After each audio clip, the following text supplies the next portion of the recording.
किसी को नाराज मत किया करें।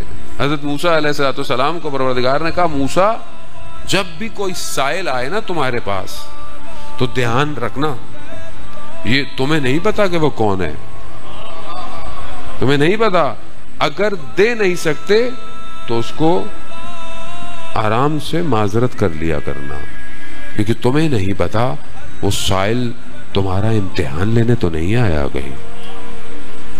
अब जिंदगी यही है, हम एक दूसरे को नहीं पहचानते। रसूल खुदा मस्जिद नबवी लोग बैठे हुए हैं, साहब बैठे हुए हैं, एक शख्स अच्छे कपड़े पहन के बैठा हुआ है, एक गरीब बद्दू आया, उसको जगह नहीं मिली, बड़ी मुश्किल से बैठा, तो ये जो अच्छे कपड़े पहन के बैठा होता है इसने अपने कपड़ों को समेटा, क्यों? कपड़े खराब ना हो। रसूल खुदा ने देख लिया, इसको एहसास हो गया कि इसने गलती की है, खड़ा हुआ, या रसूलुल्लाह मैं माजरत चाहता हूं, मैं अपनी आधी दौलत इसको देता हूं, इसको बोले कि कबूल कर ले।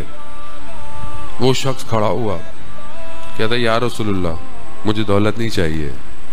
कहा क्यों? कहा मैं नहीं चाहता कल मैं भी ऐसा करूं, मैं नहीं चाहता कि मैं ऐसा हो जाए। खुदा तो दिलों को देखता है, खुदा जाहिर को थोड़ी देखता है, इसीलिए दिल बड़ा होना चाहिए। अकाउंट बड़ा होने से कोई फर्क नहीं पड़ता है जाने मोहतरम।